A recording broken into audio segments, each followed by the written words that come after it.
सभी भाइयों को राम राम।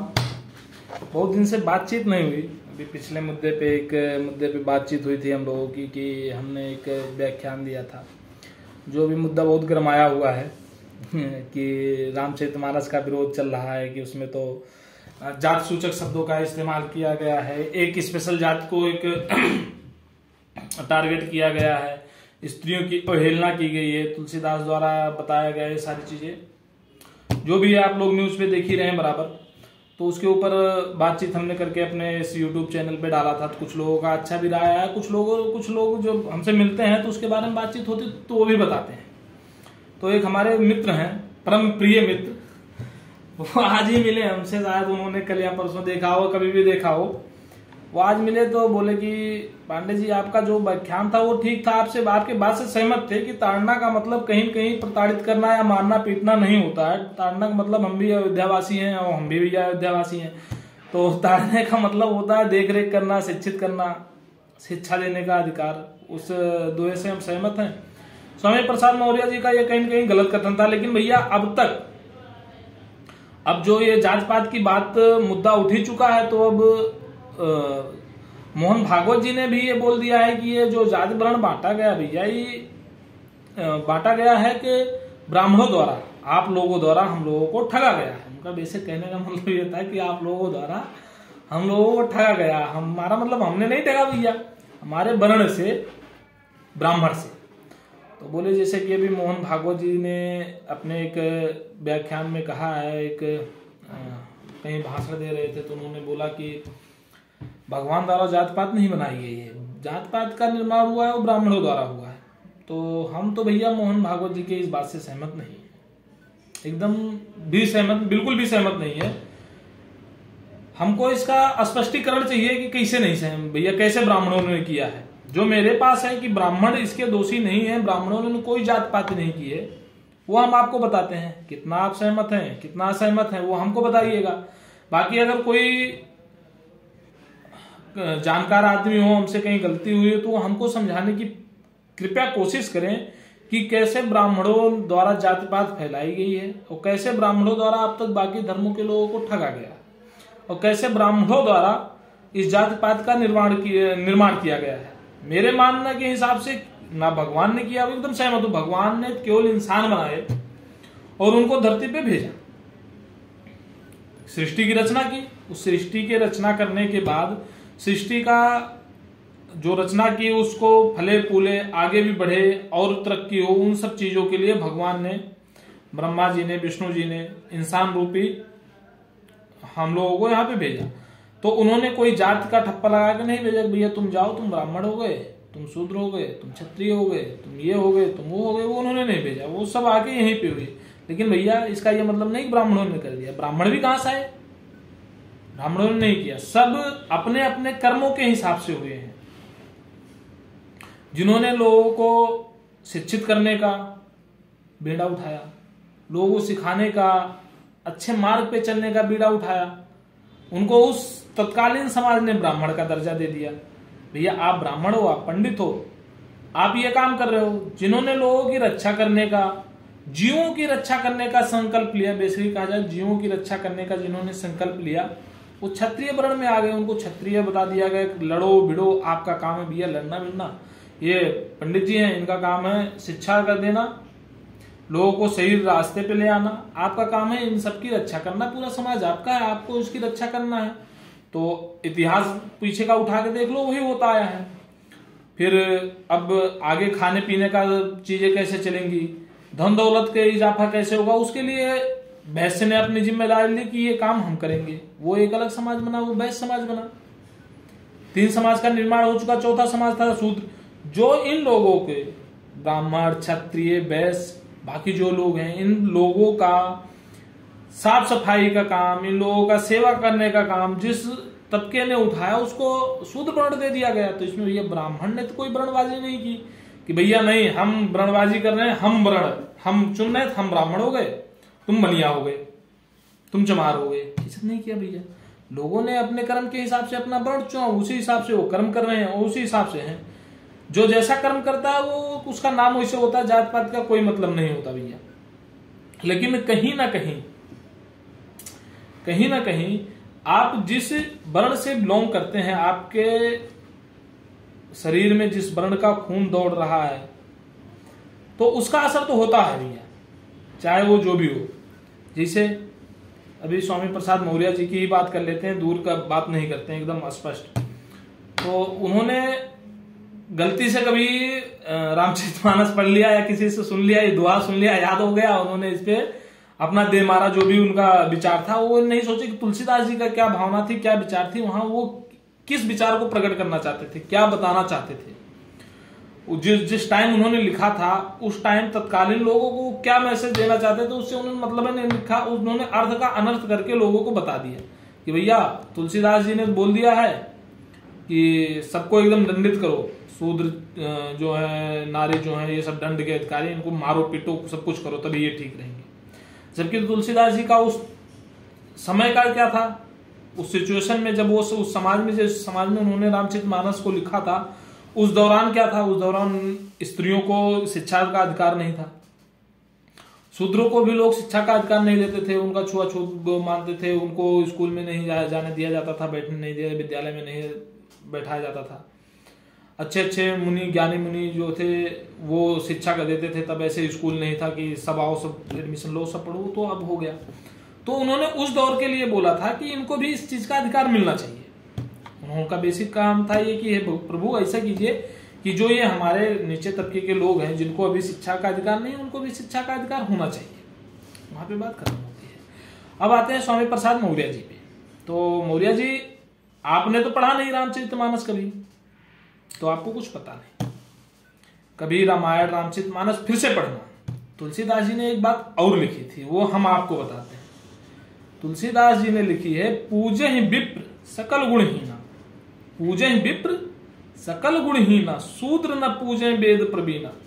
ये भी पढ़ो और इसका भी तर्क आप ढूंढो कि ऐसा तुलसीदास जी ने क्यों लिखा। पूजे विप्र सकल गुणहीना, जो जन्म कुलीन ब्राह्मण है वो सभी गुणहीन हो, उसके पास कुछ भी ना हो, विद्या ना हो, पागल हो दिमाग का, कुछ भी हो, वो पूजनीय है, उसकी पूजा कीजिए आप।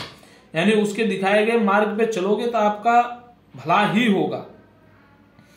और शूद्र न पूजे वेद प्रवीणा, जो शूद्र हैं वो कितना भी पढ़े लिखे हों, वेद व्यास, उनको वेद का भी ज्ञान हो, सब कुछ हो, लेकिन फिर भी उनके बताए हुए मार्ग पर कभी नहीं चलना चाहिए, उनकी बातें कभी नहीं सुननी चाहिए, उनकी पूजा कभी नहीं करनी चाहिए। तुलसीदास जी ने स्पष्ट लिखा है। और क्यों लिखा है भैया, आप लोग बता दें। अभी तत्कालीन स्वामी प्रसाद मौर्य जी को उठा के देख लो, सांसद हैं, विधायक हैं, उनको प्रधानमंत्री बना दो ना, फिर भी वो ऐसे ही बात करेंगे। जो उनको पूजने वाले हैं, जो उनके दिखाए गए मार्ग पे चल रहे हैं, वो आज रामचरितमानस की प्रतियों को जला रहे हैं। जबकि भगवान श्री राम का अनादर करने वाले, उनका विरोध करने वाले भोग चुके हैं, वो देख चुके हैं कि क्या होता है।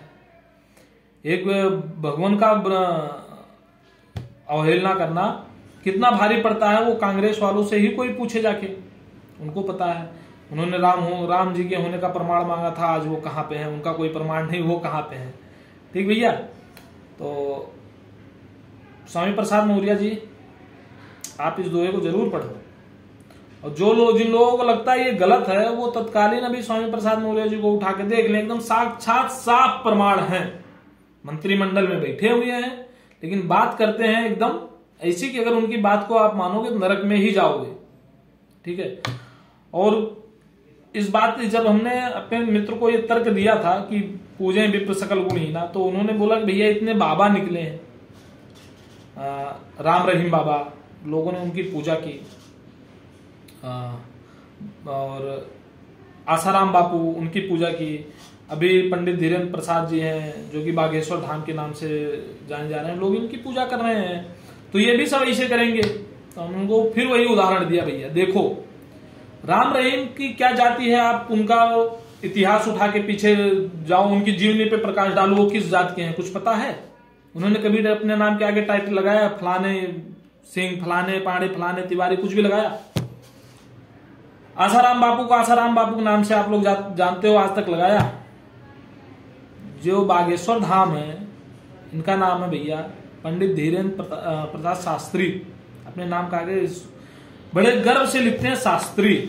तो ये ब्राह्मण है, और जितने ब्राह्मण हैं आज तक किसी भी ब्राह्मण ने ये नहीं बोला है कि हमारी पूजा करो। राम रहीम ने बोला हमारी पूजा करो, हम आपको मोक्ष देंगे। आसाराम बापू ने बोला हमारी पूजा करो, हम आपको मोक्ष प्रदान करेंगे, हम आपको भगवान से मिला देंगे। धीरेन्द्र जी का कहना है, बागेश्वर धाम जिनको हम बोलते हैं, वो बोलते हैं हमारे अंदर कोई ताकत नहीं है, आप बालाजी की पूजा करो, बालाजी आपको दुख दर्द से दूर करेंगे। कि भैया फर्क दोनों चीजों में ये है, राम रहीम, आसाराम और धीरेन्द्र शास्त्री जी का जो फर्क है ये है। धीरेन्द्र शास्त्री जी ने आज तक ये नहीं बोला हमारे फोटो प्रतिमा लगी हुई लाके पहनो, हमारी प्रतिमा घर में लगाओ, उस पर अगरबत्ती धूप बत्ती से लगाओ। पीछे को दोनों लोगों ने किया, आज उनकी चीजें देख ही रहे हो। और धीरेन्द्र शास्त्री आगे ऐसे ही करते रहेंगे, जो काम कर रहे हैं बहुत अच्छा कर रहे हैं, ऐसे ही करते रहेंगे, उनको कुछ नहीं होने वाला, क्योंकि उन्होंने अपनी पूजा करने के लिए कभी नहीं बोला है। एक सभ्य कुलीन संस्कारी, जो तुलसीदास जी ने दोहा पीछे लिखा था, पूजे विप्र सकल गुणहीना शूद्र पूजे वेद प्रवीणा, उनमें और इनमें फर्क यही है। आपने आसाराम बापू की पूजा की, वो बोले हमारी पूजा करो। पंडित धीरेन्द्र प्रताप शास्त्री जी कहते हैं कि आप बालाजी की पूजा करो। यह फर्क ये है दोनों में, ये ढोंगी बाबा नहीं है। बाकी आप लोग समझदार हो, चीजों को समझो। देखो अगर हम गलत कहते हैं भैया कमेंट करके जरूर बताओ। हमारे भैया जैसे आज मिले थे, डायरेक्ट भी आके बता सकते हो भैया तुमने ये गलत बोला। और मोहन भागवत जी से गुजारिश है कि ऐसे कोई भी आप बहुत श्रेष्ठ आदमी है, आपकी एक एक बातों को लोग अच्छे से सुनते हैं, गौर से सुनते हैं, तो ऐसा कोई व्याख्यान ना दें जिसमें कि किसी को हित हो। भैया किसी ब्राह्मण ने, किसी ठाकुर ने किसी को ठगा नहीं है, ना हमने जात पात बनाई है, ना हमने ठगी की है। जो जैसा कर्म किया है वो उसी जात धर्म में है, वो वैसे ही है।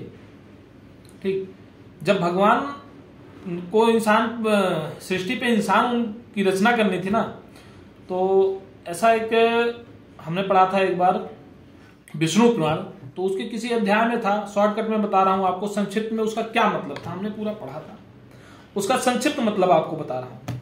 जब सृष्टि की रचना हो गई, सब कुछ हो गया कि अब सृष्टि एकदम तैयार है, पृथ्वी की रचना हो गई, सारी चीजें अच्छे अच्छे पेड़ पौधे हो गए, सब कुछ हो गया, तो उनके देख रेख संरक्षण के लिए ब्रह्मा जी ने, विष्णु जी ने ब्रह्मा जी से कहा कि अब यहाँ पे मानव को अवतरित करना चाहिए, पृथ्वी पर मानव भेजने चाहिए जो इन चीजों का संरक्षण कर सके, देख रेख कर सके।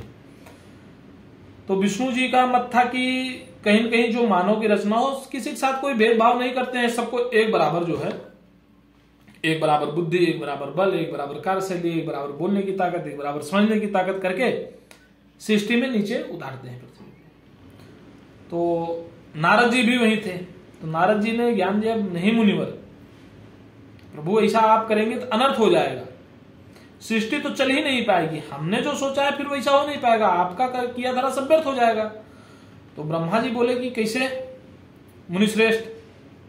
बोले जब एक ही तरीके के सब आदमी आप पृथ्वी पर सृष्टि के लिए पृथ्वी पर डाल दोगे तो कोई किसी की बात क्यों सुनेगा, कोई किसी की बात क्यों मानेगा, एक दूसरे के लोग काम, एक दूसरे का काम क्यों करेंगे? जैसे अगर किसी राज्य में सभी राजा बना दिए जाएं तो भैया प्रजा कौन रहेगा? राजा की बात सुनने वाला भी तो होना चाहिए, फिर राजा ही काहे बात का। ठीक, तो विष्णु जी ने उन्हें बोला कि नारद जी फिर क्या करना चाहिए? नारद जी बोले आप लोगों के बुद्धि, बल, सोचने समझने की शक्ति, शारीरिक बनावट, इसमें ऊंच नीच का भेद जरूर डालो। ये नहीं रहेगा तो हमारा जो संसार हम बनाना चाहते हैं वो बन नहीं पाएगा, वो विफल हो जाएगा। तो उसी हिसाब से भगवान ने किसी को ज्यादा बल दिया, किसी को ज्यादा बुद्धि दी, किसी को बहुत खूबसूरत बनाया, किसी को कुरूप बनाया, किसी को कुछ दिया, किसी को कुछ दिया, किसी को बहुत ज्यादा धन दौलत देके भेज दिया कि तुम चलो भैया तुम राजा हो गए, तुम राजपाट करना, तुमको उस हिसाब से बल बुद्धि दे दिया। और किसी को गरीबी में जीवन यापन करने के लिए दे दिया कि तुम कमाओ, तुम संघर्ष करो, कमाओ, इनकी सेवा करो तब खा पाओ।